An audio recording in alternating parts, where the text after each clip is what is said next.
Legally in Love, written and narrated by C. Taylor, edited to meet YouTube guidelines. To purchase the unedited book, please click the link in the description. Chapter 9C. From John's perspective, his wife's whole world had been moved into his house, and except for little items here and there like Easter eggs tucked into unassuming places, so little had changed. And yet his whole world now revolved around this woman who even now was trying to disappear into the background. This really is everything you own? She slowly nodded her head. I didn't want there to be too much to take to Goodwill. We need to fix that, was all he said. Her eyebrows pulled together in concern a second before he silenced any rebuttal with a kiss. He felt a tiny hand push at his chest. He broke the kiss and looked down. Luke was pushing him away from her. It would have annoyed him if it wasn't so adorable, or if he didn't empathize with him. I'd be doing the same thing, buddy, he thought as he backed away. Kim came up the stairs. Luke squealed again and wiggled out of Emma's arms to run to Kim. John kept his hold on Emma as she watched Kim enter the kitchen. Hey, Kim, we, oh, that bear? I don't even have the words. She turned to John for help, thinking she'd have to explain why she was there. She didn't, though. Christian had already told the whole fair party the happy news. She also didn't know Christian had plans for Emma's mother that would play out soon. John was responsible for taking care of Emma and keeping her distracted enough that she didn't try to contact her mother. The two co-conspirators had to stay apart for now. So far, Christian had been right to keep her off her schedule. She hadn't even thought of speaking to her mother. The same request had been extended to both Kim and Jan while they worked on Emma's surprise. It's okay, Emma. I already know. I actually got to see her wedding, so that's cool. She was smiling, but something was off. Emma chuckled. It's okay. You can say it's cheesy. It's my dream wedding, but I'm kind of a weirdo. It won't hurt my feelings. She was his weirdo forever. Kim didn't laugh. It was beautiful and very happy for you, Emma. Thank you. Kim carried Luke to his high chair and set him in. So, does this mean the household is under new management? Oh, she was worried about her job. That made sense.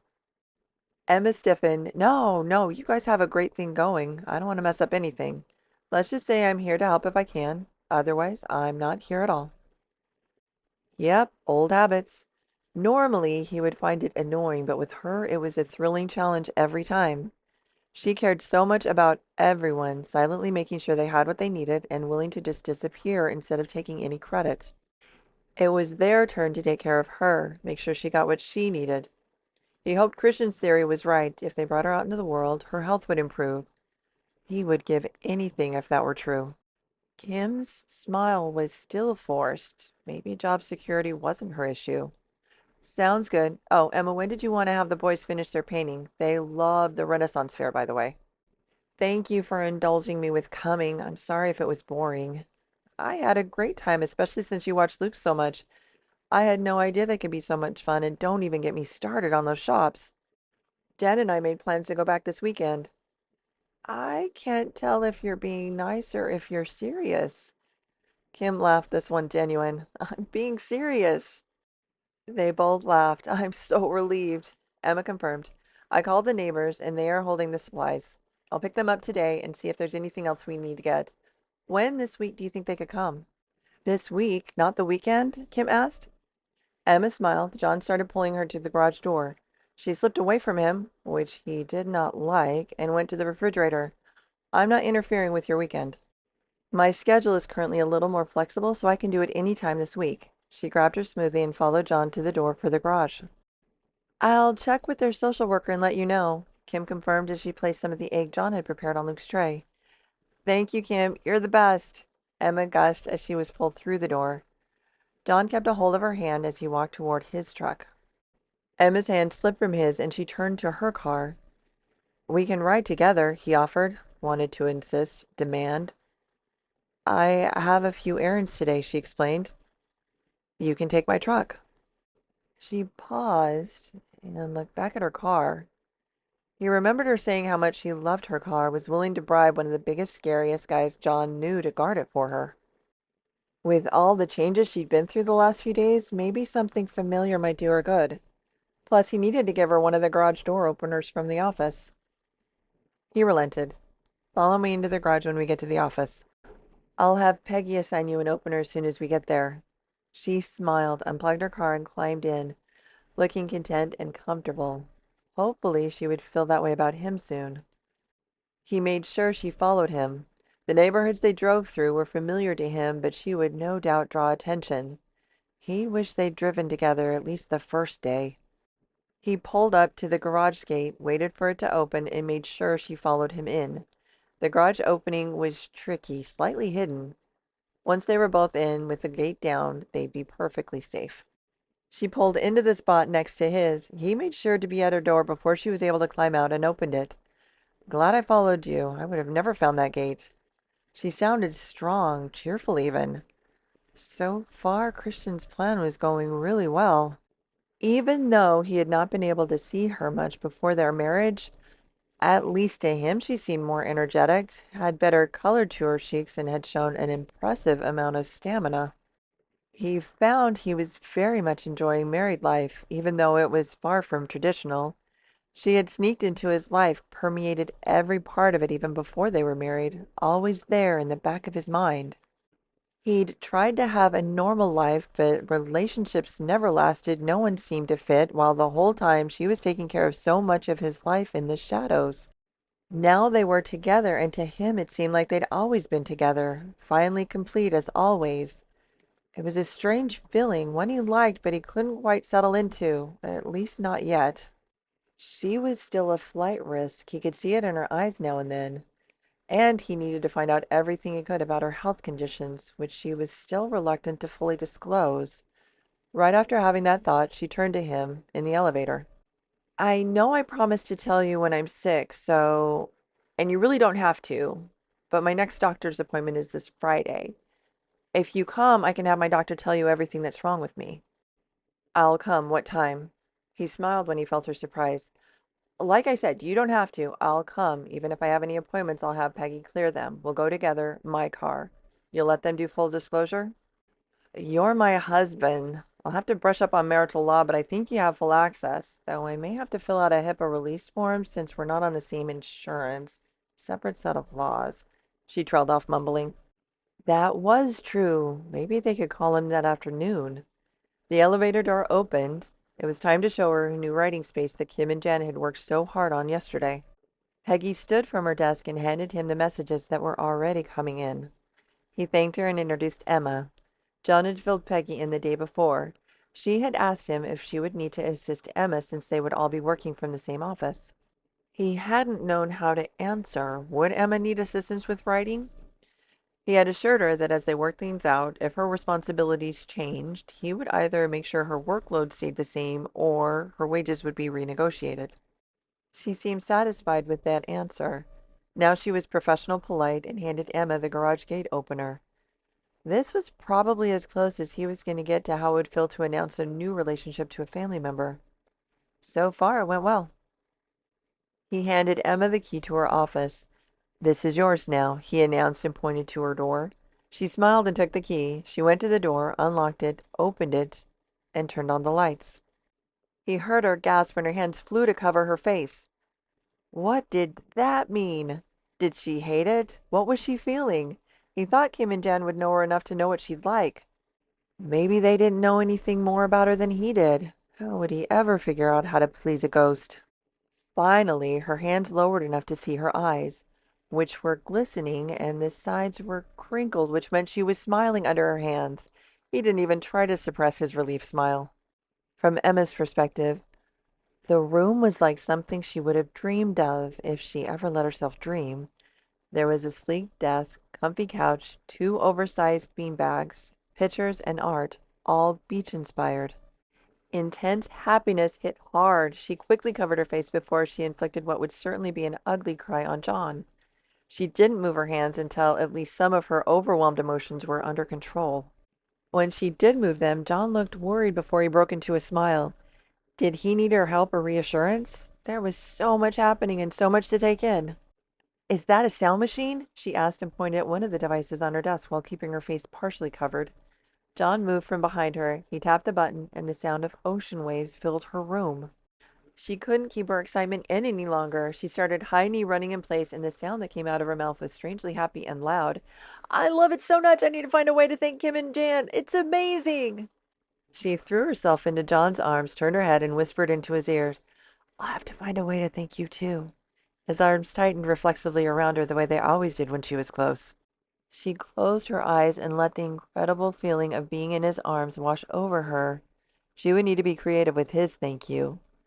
A very clear idea came to mind. She already had a reason to leave early and would meet him at home tonight. He'd never know. She could really surprise him.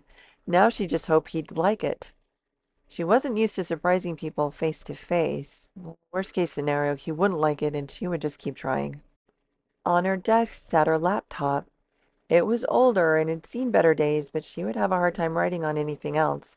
She suddenly felt the urge to write. She knew John would need to get to work too. Her new workday was about to begin.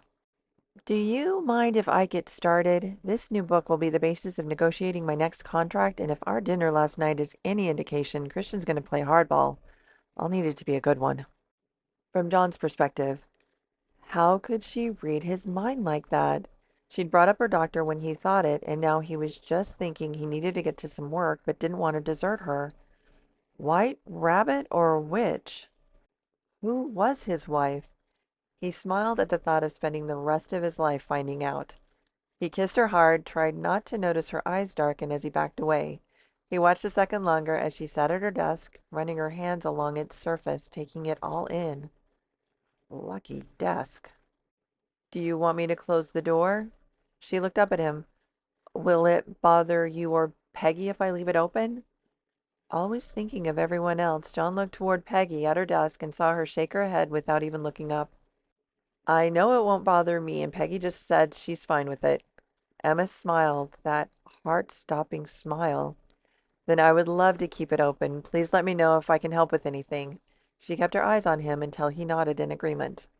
Enjoy yourself. Please let me know if you need anything. She winked at him and nodded. She took a drink of her vegetable, fruit, seed, and grain smoothie. It was the magic mixture that had helped keep her alive through years of unidentified health issues. Doctors, specialists, hospitals, so many near-death events, and still no clear answers years later. She'd held on this long. Just 50 or 60 more years wasn't too much to ask. He went to his office, followed her lead, and kept the door open as much as he could.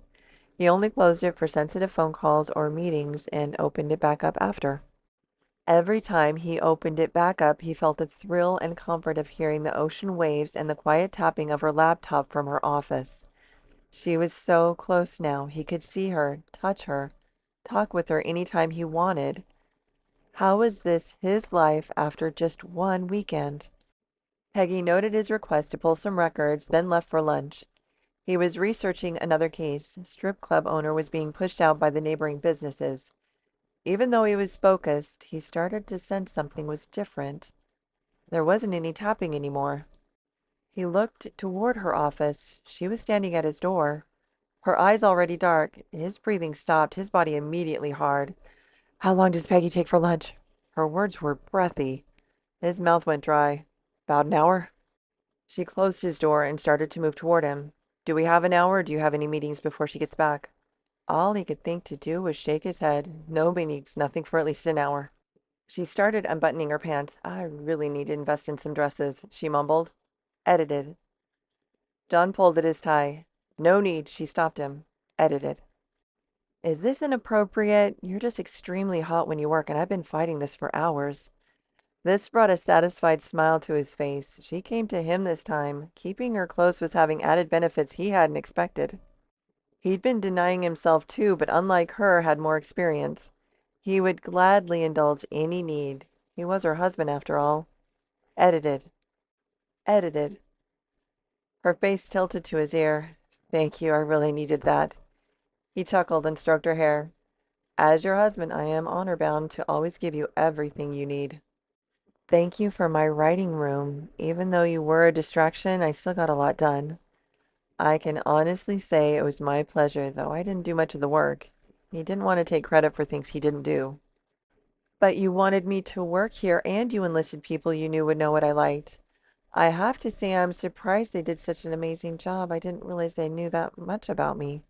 As she spoke, her voice grew softer and softer. He started to recognize she did that when she said things she wasn't sure she wanted to admit. She trusted him, and that was even after he led her into an ambush the night before. He tightened his arms around her. There are a lot of people that care about you, Emma, if you would just let them. Her arms came around his back, holding him close. I've never had anything like that. It's amazing. The elevator door dinged. They both bolted up and looked at the door, then at the clock. Wow, the hour went fast. You didn't have lunch, was her first panicked words. They were about to get walked in on by his paralegal, and that's what she was worried about? He lifted her off his lap and set her on his chair. He used the tissues he grabbed earlier to clean himself as he walked over to her pants. He had everything back in place by the time he returned with her clothes. From Emma's perspective, whoa, you're really fast at that. She marveled at how expertly he'd got himself back together. He handed her some fresh tissues before helping her with her pants. He lowered his head as he spoke, which was odd. He always made sure to look her in the eyes when he spoke. Not my first semi-private quickie. His words were quiet. Was he worried? She'd known she wasn't his first, had seen firsthand on more than one occasion his effect on women. She'd never thought of him as a player, but given his physically powerful presence, she imagined he had more than his fair share of partners. Not that she imagined him with other women, at least she tried not to. She slipped her pants back on and cupped his face to look at her. Do you want to have sex with other women now? He smiled. No, not ever. Then you never have to be embarrassed or worry about telling me anything about your past. We're both in this together. He kissed her. His door opened. Mr. Mitchell. Oh, they broke their kiss. So sorry, Peggy. This was my fault. I need to do some errands, so I won't be intruding on your work any more today. His hand tightened on her arm. You didn't tell me this. Yes, I did this morning. That's why I brought my car, remember? Damn it, she was right, but he didn't want to let her go. He loved having her right there all day. I'll see you tonight. You said you're usually home by 6? He nodded and reluctantly let go of her arm. Peggy looked slightly irritated that she was forced to wait to finish her announcement. Mr. Mitchell, Mr. Cochran is here for your meeting. From Emma's perspective, oh, great. Emma was about to cross paths with someone she would consider a low-life strip club owner. He was being sued to try and push his club out of its neighborhood. Mr. Cochran, it's good to see you again. Was that Emma's voice from reception? Emma, what are you doing here? Was that Max Cochran's voice? He's usually the brusque, get straight to the point type. He actually sounded cheerful. Oh, long story short, I married John and now we work in the same office. John stepped out of his office, uncomfortable. Max was still talking to his wife. What was happening? Wow, I like him even more. Any man that can convince you to marry him can clearly work miracles. Emma laughed. You either already know or should already know. You've hired the best lawyer in town. Good luck with whatever you're both working on. She moved toward the elevator. Max quickly stepped in front of her. John's hands balled into a fist. Max was pushing things he shouldn't be pushing. You're not assisting with my case? He was being way too eager to spend more time with her. Emma patted him firmly at his shoulder before turning him and pointing toward John. Oh, no, we're in different lines of business now. You're in very good hands, Mr. Cochran. Don't you worry. She smiled at John behind Max and winked. She mouthed, not my first redirect, before slipping into the elevator. They were quite a pair.